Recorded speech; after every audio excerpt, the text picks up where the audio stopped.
Pakistan other country से import करता है, लेकिन मैं पड़ोसी मुल्क के बारे में बताना चाहूँगा। इंडिया गाइस 75 कंट्रीज को गाइस एक्सपोर्ट करने जा रहा है, गिफ्ट देने जा रहा है गाइस। इतनी ज़्यादा उनके पास मिकदार में गंदम पड़ा हुआ है। बात करें तो इंडिया एक इमर्जिंग कंट्री है, आईटी में दुनिया में नंबर 1 जा रहा है इंडिया। इसके अलावा India overall all over the world industries India की तरफ मूव कर रही है। टैक्स मैं आपको लेके जाऊंगा अपने पड़ोस में, अपने पड़ोसी मुल्क के पास, इंडिया के पास। इंडिया के पास इतने ज़राअत मौजूद है, इतने गंदम उनकी अपनी ज़रूरत को पूरा करने के बाद। ये जून है, अगले महीने जुलाई को 75 कंट्रीज को वो एक्सपोर्ट करने जा रहे हैं, गिफ्ट देंगे अदर कंट्रीज को। क्या वजह है कि पाकिस्तान बार बार फंड्स के लिए आईएमएफ की तरफ झुकता है? और इसके बरक्स अगर हम इंडिया की बात करें तो इंडिया ने आज तक कितनी बार आईएमएफ से कर्जा लिया है या फंड्स लिए हैं? ये कि एक मुल्क ज़रई होने का दावा करता है, पूरी दुनिया को पता कि हम ज़रई मुल्क है। एक एक चीज़ हमें अपनी ज़रूरत पूरी नहीं पड़ी। ईवी व्हीकल मैन्युफैक्चरिंग जो कि फ्रांस में मेन और बिगेस्ट तौर पे कंपनी थी, वो इंडिया के अंदर मैन्युफैक्चरिंग करना चाहता है। लेकिन खान साहब 2018 भूल गए आप। कुछ ऐसे ही तो हालात थे जब खान साहब पाकिस्तान की सियासत का एक ऐसे मैग्नेट आप बने हुए थे कि जिसकी तरफ हर पंछी। बात ये जून है, अगले महीने जुलाई को 75 कंट्रीज को वो एक्सपोर्ट करने जा रहे हैं, गिफ्ट देंगे अदर कंट्रीज को। भाई तुम भी लो, तुम भी लो, हमारे पास बहुत है। देखिए ना एक डिफरेंस कितना आया, हमारे पास है नहीं, वो इतने वसी है कि वो अदर कंट्रीज को दे रहे हैं। क्या डिफरेंस है, कैसे पॉसिबल है? ये पॉसिबल इसमें दो चार चीज़ें मैटर करती हैं। फर्स्ट ऑफ ऑल के पॉलिसी अपना थीरी ऑफ द कंट्री, उनकी थीरी क्या है, उनकी थीरी डेमोक्रेसी और हमारी थीरी क्या है कि अगर लाइफ ऑफ पाकिस्तान देखें तो इसमें जो है इलेक्टेबल कितने आए हैं और डिक्टेटर कितने आए हैं। और दूसरी बात यह है कि उसमें जो है वो पॉलिसी में तसलसल कितना है। यहाँ पे एक गवर्नमेंट आती है, उनकी अलग पॉलिसी होती है, दूसरी आती है, उनकी अलग पॉलिसी होती है, और तीसरी आती है उनका जो है वो पर्पस दिखाने को और बताने को और बिहाइंड द सीन। और लेकिन यहाँ पर एक बहुत बड़ा सवालिया निशान आता है कि हमारी गवर्नमेंट के ऊपर कि गवर्नमेंट क्या काम कर रही है कि एक मुल्क ज़रई होने का दावा करता है, पूरी दुनिया को पता कि हम ज़रई मुल्क है।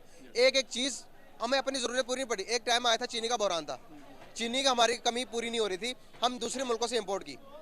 अभी गंदम और चावल भी दूसरे कंट्रीज को। हमारे चावल की अगर मिडिल ईस्ट की बात करेंगे तो बहुत मशहूर थे हमारे चावल, बहुत शौक से खाते थे, लेकिन अभी उनकी ज़रूरत भी पूरी नहीं कर पा रहे हम। इंडिया की बात करें, इंडिया हर चीज़ का एक्सपोर्टर है सर, इंडिया हर चीज़ का एक्सपोर्टर है। सर वो ये है कि उनकी पॉलिसी है, ज़राअत के हवाले से उनकी एक पॉलिसी है। अगर यहाँ पे आप पेस्टिसाइड के रेट देखें, वहाँ पे देखें, यहाँ पे किसान बेचारे आके गलियों में रोके तो भाई हमें जो सब्सिडाइज़ करो हमारी इलेक्ट्रिसिटी को। वो सब्सिडाइज होने में जो है वो वो ऐसा जैसे उन पे एहसान कर रहे हैं सब्सिडाइज करके, फिर जो है वो बाद में उनसे खींच ले। इनकी पॉलिसी नहीं है हमने ज़राअत को कैसे डेवलप करना है। बादशाह नहीं है लेकिन होने का दावा ज़रूर करते हैं। हाँ बिल्कुल ऐसे ही। अब यहाँ पर अगर इंडिया की कोई बात कर लो कि उनसे कह दो कि अवाम एजुकेटेड नहीं है, पहले एजुकेशन की कमी है। उनको पता हो कि जो कि फैक्ट है, अगर हम इकोनॉमी की बात कर ले तो इकोनॉमी लिहाज से वो हमसे बहुत आगे हैं, बहुत हर फील्ड में आ गए। इकोनॉमी में आ जाएँ आप, जो है वो इदारों देखें ना, इकोनॉमी तो एक कलेक्टिव है ना, सबसे बेसिक तो इदारे हैं। इदारों कोई इदारा आप बताएं भी ये इदारा हमने जो है वो उनसे आप इसमें मेडिकल में आ जाएं, आप लॉ में आ जाएं, आप जनाब जो है वो किसमें इनमें ज़राअत में आ जाएं, आप आईटी में आ जाएं। ये हाँ जी जी, मेडिकल की फील्ड में भी, इवन मेडिकल फील्ड में भी। लेकिन आपको क्या लगता है कि यहाँ के लोग को अगर बताओ तो मतलब कि बताओ तो उस बात पर यकीन नहीं करती कि एजुकेशन की कमी है? मतलब कि हमें बताया नहीं जाता, हमारी मीडिया और हमारे पॉलिटिशियन कहते हैं कि इंडिया में गुर्बत ज़्यादा, ये बताते हैं या क्या फैक्टर लगता है? क्योंकि हम जो है वो ट्रेडिशनल हमारी एक रिवेलरी चल रही है और हम उससे मुखालिफ समझते हैं। वो दे के आते हैं, हम मांग के आते हैं, तो वो कैसे हमारी उनकी क्या बराबरी है? अभी मिडिल ईस्ट के बारे में बताना चाहूँगा। यूएई और इंडिया के दरमियान एक कॉन्ट्रैक्ट हुआ। अभी देखें जब बड़े दो कंट्री बातें करती हैं तो उनके दरमियान फैक्ट क्या होता है, उनके दरमियान गिफ्ट कैसे होते हैं। यूएई ने इंडिया को कहा कि मैं आपको एक गिफ्ट दूंगा। गिफ्ट क्या है?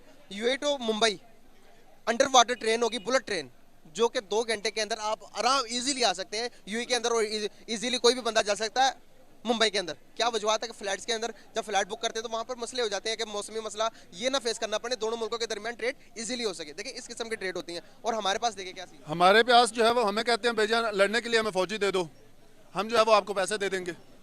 तो हमारे रिलेशन ये हैं। तो उनके साथ वो कहते हैं हम वहाँ पे इन्वेस्टमेंट करेंगे, हमें तो वो जो पैसे देते हैं हमारे एक जो है वो सिक्योरिटी लेते भी हैं, एडवाइज, और पैसे हमें ऐसे देते हैं जैसे हमने वो को हमें भीख दे रहे हैं, हमें वो मतलब कि एहसान कर रहे होते हैं। हाँ जी। आप मानते हैं कि इंडिया की मैशत हमसे ज़्यादा स्ट्रॉन्ग है या नहीं? नहीं मानते सर। स्ट्रॉन्ग उनके अपने लेवल तक हो सकती है, हमारे लेवल तक नहीं। वो अपनी कंट्री में ठीक है स्ट्रॉन्ग है, लेकिन हमें तो अपने पाकिस्तान को देखना है, हमें उनको तो देखना ही नहीं है। सर। हमें उनको भी देखना है, हमें आस पास पड़ोस को भी देखना है। पड़ोसी जब एक पड़ोसी ज़्यादा कमाने लग पड़े ना, ज़्यादा पैसे आ जाए पड़ोसी के पास, तो दूसरे को कुछ नहीं समझने लग पड़ता। तो इंडिया के साथ अभी वैसे ही है, इंडिया के पास बहुत पैसा इस टाइम। मानते हैं या नहीं मानते? होगा, बिल्कुल होगा, ऑब्वियसली होगा, लेकिन मेन चीज़ है कि अगर आप उनको देखते हैं, अगर वो स्ट्रॉन्ग है तो भाई अगर आप उनको कम्पीट करना चाहते हैं तो अपने आप को इस लेवल पर लेकर आएं, तो वो ज़्यादा ज़रूरी है। क्या हम कोशिश कर रहे हैं? मेरे ख्याल से तो आप शुरू कर देनी चाहिए, अगर नहीं भी काटे तो।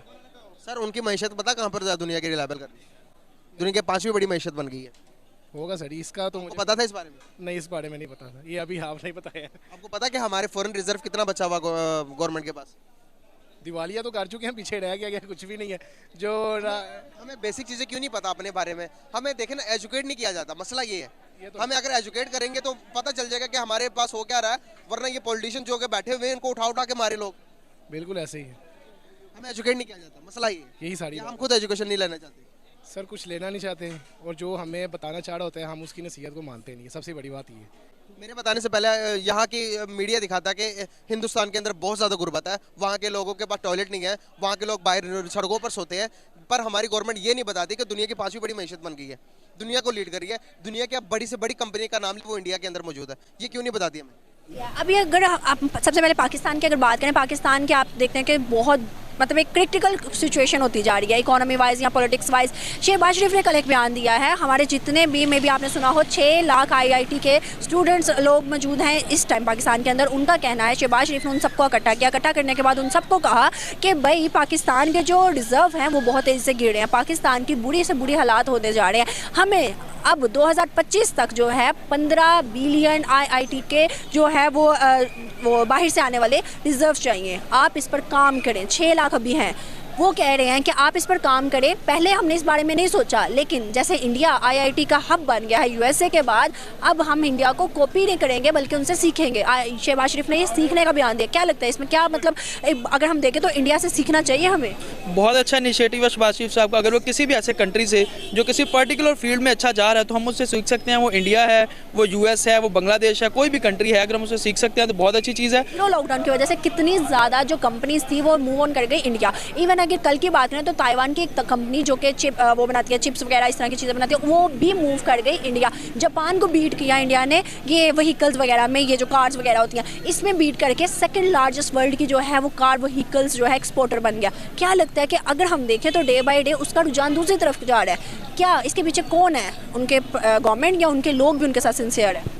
देखिए, फर्स्ट ऑफ ऑल तो गवर्नमेंट उनकी मुसलसल पॉलिसियों का उनका जो है एक तसलसल चल रहा है गवर्नमेंट का, और उसके अलावा उनकी ओवरऑल फॉरेन पॉलिसी में लॉबिंग अच्छी है, और फॉरेन पॉलिसी का लॉबिंग आपका इम्पैक्ट इकोनॉमी पे होता है।